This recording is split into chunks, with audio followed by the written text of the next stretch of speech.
Breakfast on LBC. Call 0345 6060 973. Well, de French connection. Vive la France. The government puts price cap. It can't force, it cajoles. That's the word, supermarkets. And most of them agree as they enter an anti-inflationary quarter. Jason in Grays. Jason, your reaction to that and the prices here? Hi, good morning to you, Nick. Good morning. What a wet blanket Ed Davey is. Oh, really? He's so tired, he's exhausted, he's got no energy about him. Oh, Lord.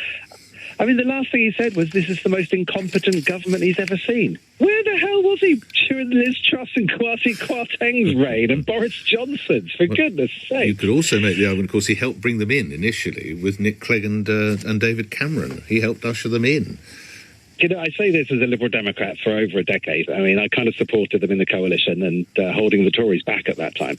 But this supermarket bashing, you know, this is what Ed Davey should have been saying, right? Cool. 7 years ago, we had a referendum about the European Union.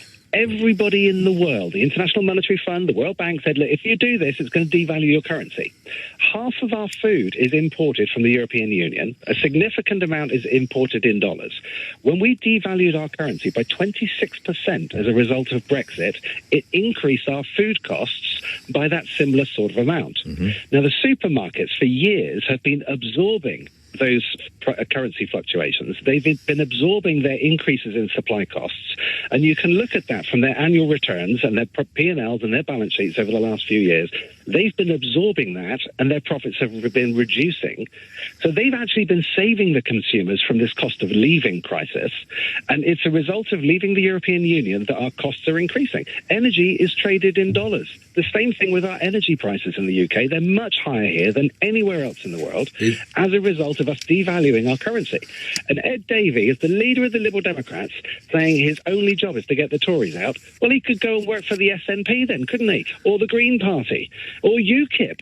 As long as it's getting the Tories out, what the hell is he on about? This is the Liberal Democrats he's supposed to be representing. What value is there to a food summit? Oh, none at all. If this government are involved, I mean, this government are very, very competent at corruption, managing their own interests, and they're absolutely not working in the interests of the public and the voting public, as we've seen in the local elections. The public know this now. So any food summit they have will be same as the energy sector summits, where let's set up a deal where we can increase your profits and we'll just tax the consumers. All this help with our energy bills that the government keeps saying, aren't we wonderful? What they've done is they've paid the money directly to the energy companies instead of helping out consumers. Well, no, hang on. Most people got money each month, didn't they? As the cost of living crisis, as the winter fuel payments. I'm sorry.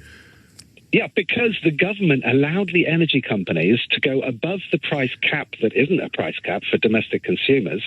And what they've done is said, look, put your prices up to whatever you want, and then what we'll do is we'll just take taxpayers' money and we'll give it back to the people that paid the tax in the first place. Unlike France, who capped the energy companies' profits at 4%. 4% was the energy price rise in France because the government stepped in and said, no, hold on. We're in a bit of a pickle right now because of what Russia's done. What we need to do is protect our consumers. And the UK government didn't do that.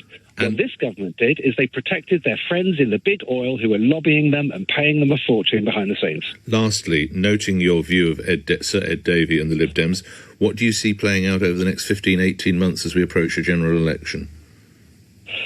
Do you know, Ed Davey will jump into bed with the Tories if the maths works out. Pretty damning view. Thanks for that, Jason. Louise, our talk.